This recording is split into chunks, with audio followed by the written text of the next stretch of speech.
pouvoir un petit peu rentrer dans le vif du sujet. Alors, moi j'aimerais que vous puissiez un petit peu débattre sur justement la confusion. On a parlé d'intégration, d'un point de vue social, d'un point de vue aussi conceptuel. Je pense que dans les concepts d'intégration, mais aussi d'inclusion, là il y a un positionnement qui est intéressant. Cette confusion que l'on a, j'aimerais que vous puissiez un petit peu échanger avec M. Martin. Il y a eu quand même des choses qui ont été dites et je crois qu'il faut éclaircir.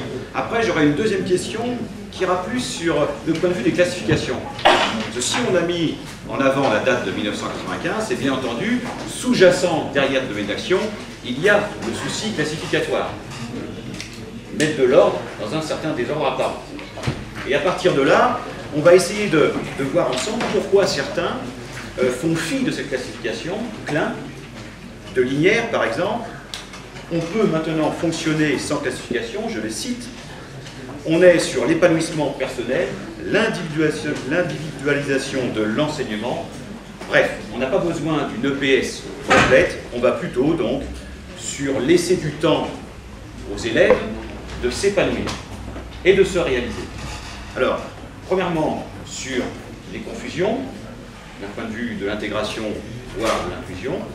Deuxièmement, partir peut-être sur ces domaines, cette classification est-elle utile ou pas? Je pense que c'est un bon débat. Et puis d'un point de vue historique, il y a un livre qui est sorti de Mervieux, Fracreniac, qui disait à un moment donné, quand on regarde les textes officiels de 2008, on a l'impression que c'est apprentissage mécanique, de l'exercice, de la mémoire. On revient au texte officiel de 1920. Est-ce que l'EPS va sur ce chemin? Et peut-être qu'en point d'orgue, on peut se poser la question, et je pense que le syndicat, j'ai lu le dernier bulletin, vous voyez que je dis bien, disait que la CP5, ça peut être intéressant, mais vous vouliez plutôt des activités de relaxation, d'entretien de soi, etc. Alors que là, on va sur une obligation au lycée, niveau 4 obligatoire, où on est sur le STEPS, course longue, etc. Est-ce qu'on pourrait un petit peu débattre sur ces trois points? Confusion, intégration. Écoute, vas-y. Allez-y, je repousse ce micro. Alors, oui, ça va te permettre de récupérer un petit peu. Alors, je vais partir d'une réflexion qu'a fait Jean Lafontan et à laquelle je souscris tout à fait, c'est-à-dire que les responsables politiques, qu'ils soient de droite ou de gauche, doivent être amenés à porter exactement le même regard, quelquefois désobligeant, sur l'éducation physique. Et j'avais d'ailleurs, dans un ouvrage, souligné que ce qui était important, c'était finalement les convictions de l'homme. C'est pour ça que l'histoire politique a toute son importance. L'histoire est faite par des hommes et on trouve dans l'histoire de l'éducation physique un certain nombre de responsables politiques qui ont eu en charge la discipline et qui ont mené une politique tout à fait favorable à celle-ci.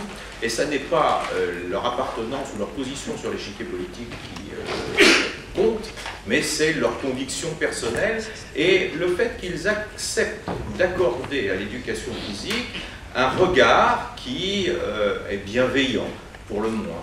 Si ce regard n'est pas capable toujours de distinguer clairement l'éducation physique de l'activité sportive, il est suffisamment bienveillant pour accorder à l'éducation physique une politique autonome.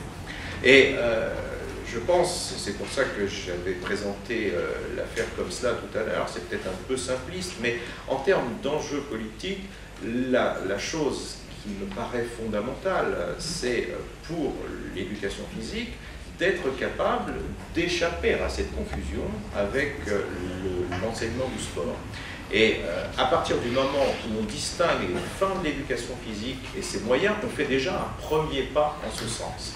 Et c'est pour ça que je déplore que le syndicat, dont par ailleurs je ne remets nullement en cause l'utilité, et Jean Lafontan a montré cette utilité dans son intervention, le syndicat, je regrette qu'il n'ait pas accompagné d'une façon plus solide cette opportunité qui a été offerte entre 81 et 95 de pouvoir dissiper cette confusion. Et je pense que lorsqu'on aboutit au constat qu'a pu faire ou rédiger Jacques Rouillet, disant le sport est certes moyen mais il est aussi fin de l'éducation physique, eh bien on entretient la confusion. Le fait d'avoir eu des instructions en 1962 qui faisaient de l'éducation, du sport, la fin de l'éducation physique, c'était vraiment l'incarnation de la confusion. Le fait d'avoir en 67 séparé les deux, c'était le moyen d'échapper à cette confusion menaçante. Et je pense, en termes d'enjeu, là, je crois que c'est un enjeu qui transcende les clivages politiques. Je crois que l'éducation physique a tout intérêt à faire la démonstration qu'elle est autre chose que l'enseignement du sport. Tant qu'elle sera confondue avec le simple enseignement du sport, sa position institutionnelle restera fragile.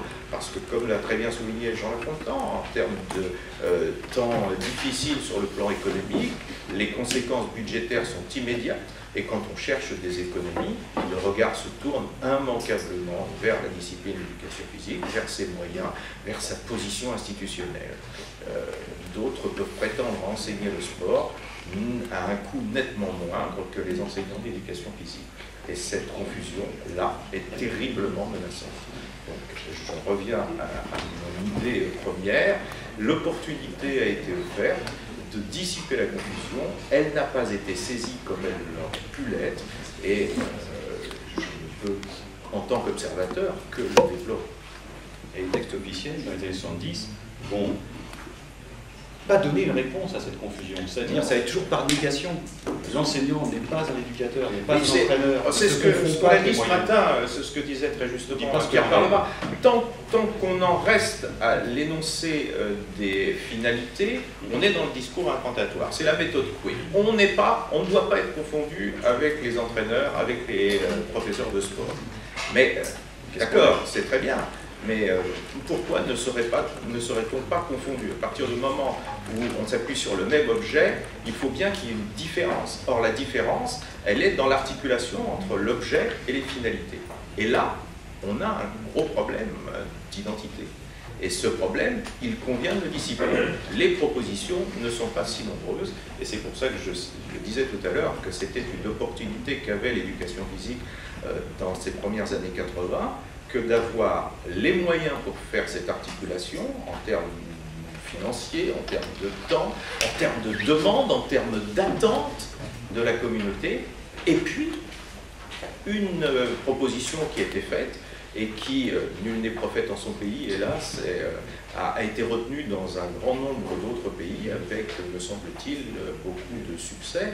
Et c'est peut-être dommage que l'éducation physique n'ait pas saisi cette opportunité, souvent d'ailleurs par des craintes qui sont un peu irrationnelles, comme voir dans une éducation physique pédagogie des conduites motrices, une éducation physique qui évacuerait le sport. Jamais, je pense, Pierre Parleva n'a eu cette idée sous-jacente. Je pense même que ces propositions, d'ailleurs, pendant un temps, on a essayé d'éclairer ce débat avec deux vocables qui me paraissaient assez mal choisis. On disait qu'il y avait une sensibilité développementaliste et une sensibilité culturaliste. Je me suis inscrit en faux contre ces deux vocables dans un article qui, hélas, n'a pas été publié, mais je pense, par exemple, que les propositions que faisait Pierre Parleva, et il l'a bien évoqué ce matin, étaient très en phase avec l'évolution culturelle des activités sportives, quand il a été l'un des premiers à souligner toute l'importance qu'il y aurait pour l'éducation physique à s'appuyer sur les activités physiques de pleine nature. On ne peut pas dire qu'il était coupé des réalités sociales. Je crois même qu'il était en plein cœur de l'évolution des pratiques physiques dans la société française. Il peut tout se développer sans culture. Mais non, absolument. Alors, il faut voir. Revenons à la définition que j'ai donnée de l'identité un début. Le sport éducatif, c'est la moyenne de la réflexion des collègues militants sur cette alternative-là. Je veux dire par là qu'on a un ensemble de collègues qui étaient plus dans la lignée de Deleplace et qui pensaient que l'éducation physique, c'est la connaissance et le faire apprentissage de la logique spéciale de l'objet spécial de l'activité. Mais le cœur, il est là.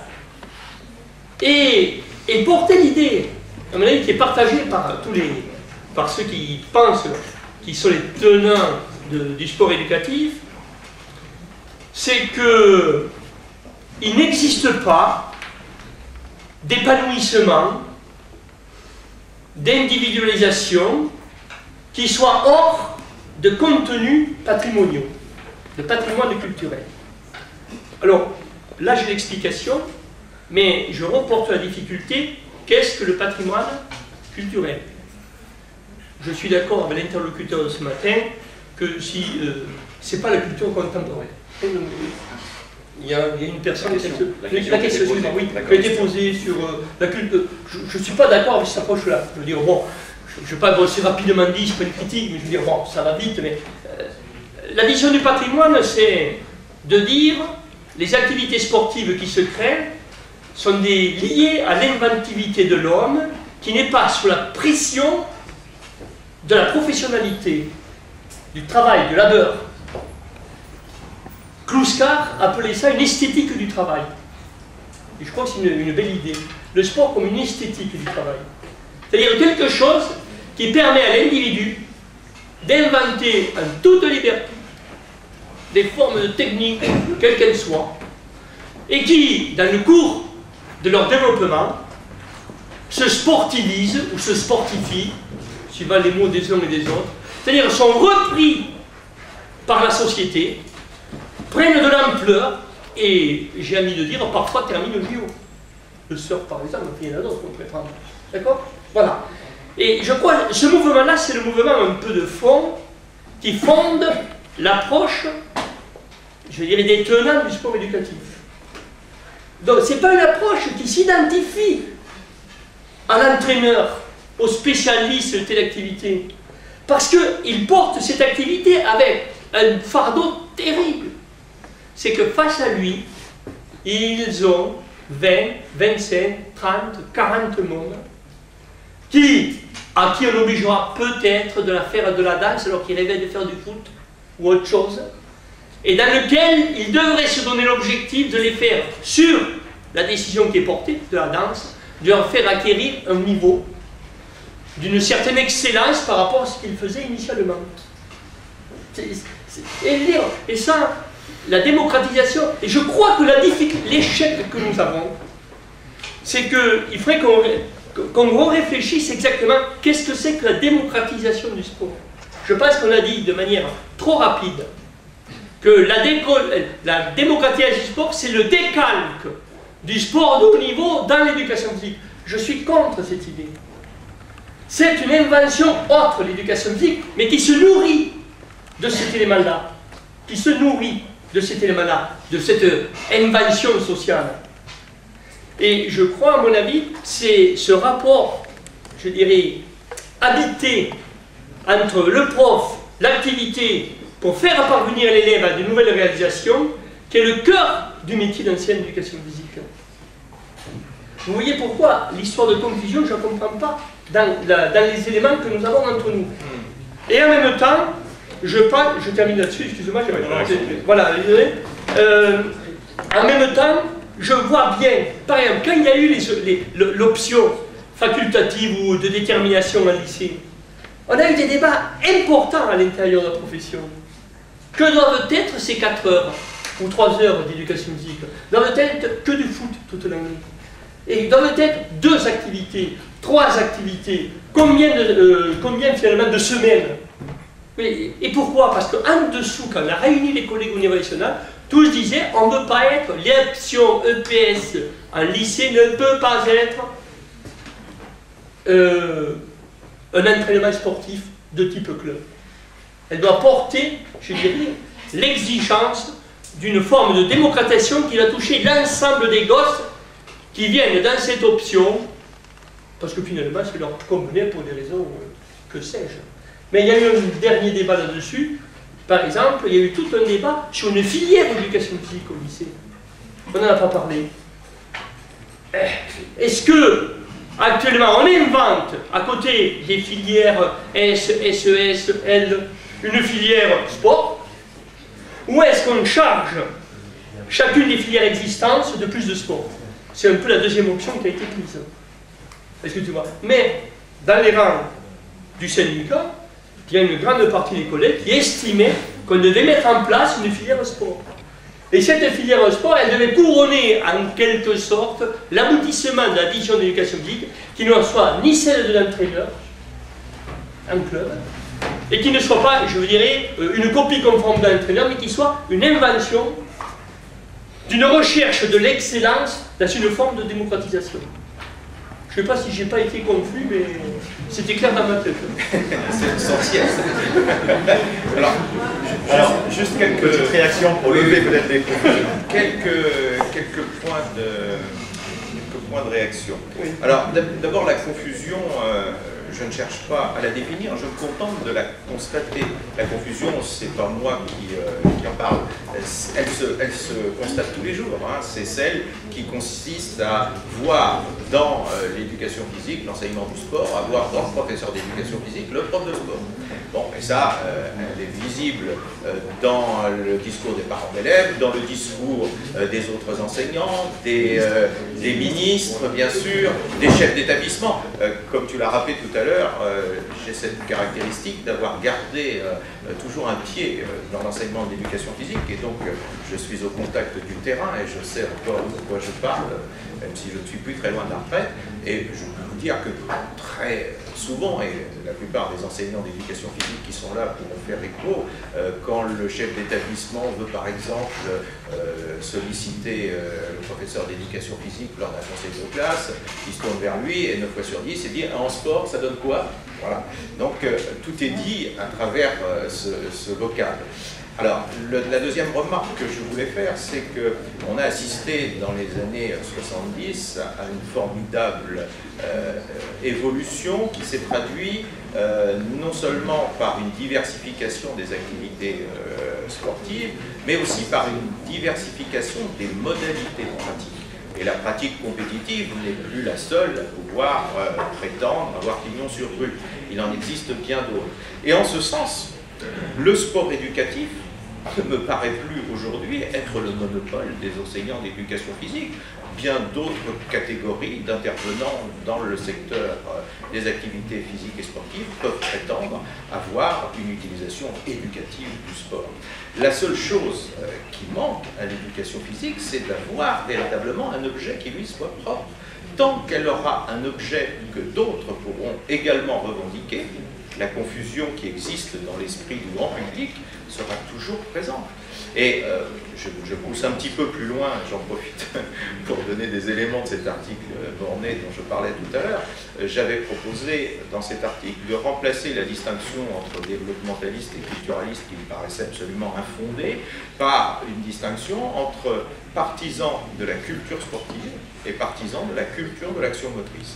Je pense que la culture de l'action motrice est un objet nettement plus large et qui serait un objet spécifique de l'éducation physique, qui lui donnerait une identité propre. Et par-delà, une utilité sociale, une spécificité professionnelle que personne d'autre ne pourrait revendiquer. Bon, moi je pense que tu pars du constat de dire, bon, dans la rue, les parents d'élèves dire, tiens, t'es le prof de gym, le prof de sport, le prof. Bon, l'approche scientifique n'est pas... c'est pas un empilement quand même... bon, c'est-à-dire, attends, non. C'est important quand même dans ma démonstration. Je veux dire, tu commences à dire comme ça, ou un peu partout, non. Moi, je crois que la question de la vulgarisation d'une science, bon, écoute, quand les histoires là, de neutrons qui accélèrent plus que la lumière, je sais pas quoi, je n'ai rien compris. Les neutrinos, bon, j'ai bien vu, mais enfin, les physiciens ont dit, bon, n'accélérons pas quand même trop, ça va déjà assez vite. Bon. Restons-en là aussi, je crois. Il y a une forme de vulgarisation, oui, dans le langage commun, mais c'est pas, moi, ça ne me dérange pas. Les profs de PS ont signé nos pétitions dans lesquelles on disait exactement nos revendications à tout un nombre de traitants de profs de sport ou profs de gym. Je veux dire, attends, les choses sont un peu plus compliquées que ça, je veux dire. Je pense, à mon avis, que l'éducation physique, je le dis comme ça, la démarche, je le regrette, la démarche des profs d'éducation physique a envahi les clubs. il y a une forme de scolarisation des entraîneurs de clubs. Et, oui. Et ça, c'est pas beau. C'est la plus belle victoire. C'est pas nous qui sommes à la course. Et actuellement, le mouvement sportif, il y a tout un débat d'ailleurs. Nous, par exemple, il y a un débat, on n'a pas.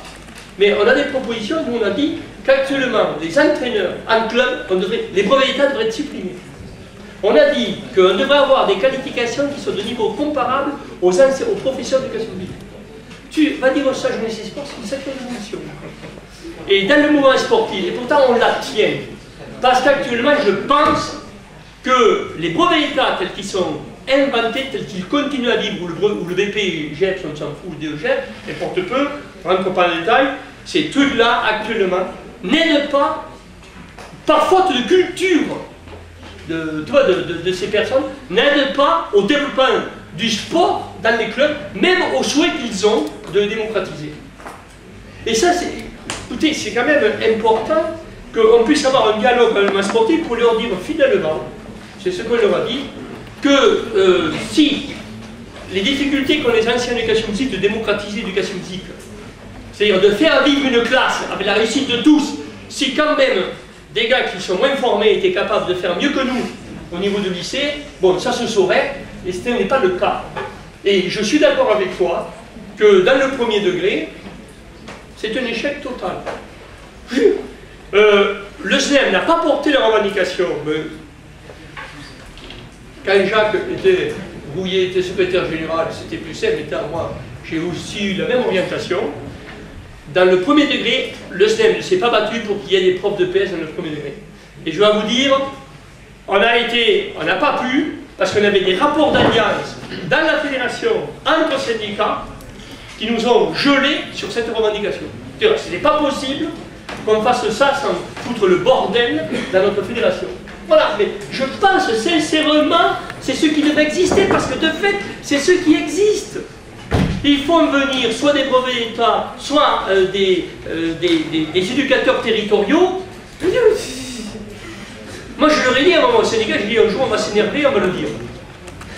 Ou alors, vous condamnez ces interventions-là. Parce que quand même, ce que l'on constate, c'est que maintenant, dans le premier degré, plus il y a d'intervenants extérieurs, et moins il y a d'heures d'éducation physique constatées. Ça relève du gag quand même un peu. Hein. Et puis les programmes du premier degré vont justement calquer les programmes du collège d'un point de vue des compétences. Et les conséquences sont importantes sur les moyens et les fins. Et la confusion vient aussi maintenant à l'école primaire, ainsi que le droit des apprentissages. Nous, on n'est pas des farouches des compétences quand même au niveau du syndicat. Cet objet-là, il nous est arrivé un peu comme ça, pas par l'intérieur de la recherche en sciences humaines en France, c'est arrivé par l'Europe. C'est le Conseil national des programmes. Oui, non, mais, le Conseil national des programmes, dessus, il avait des tuteurs. Oui, tu vois, fait des cours en France. Voilà, donc les tuteurs, eux, c'était le niveau européen. Et dans lequel, dans les commissions européennes qui nous ont pondus sur les compétences depuis le début des années 90, il y avait quand même des Français. Il ne faut pas croire que ça nous a été imposé par les Allemands ou les Suédois. Pas du tout. Tu comprends? C'est un truc qui nous a été entièrement architecturé. Il y avait d'ailleurs un schéma de 8 compétences au niveau de l'Europe dans lequel il n'y avait pas un mot sur les activités physiques, l'action motrice. Même si c'était sous cette forme-là, on en aurait été particulièrement satisfait. Les compétences viennent aussi du monde du travail. Tout à fait. Sous-jacent, il y a l'évaluation, compétences, évaluation.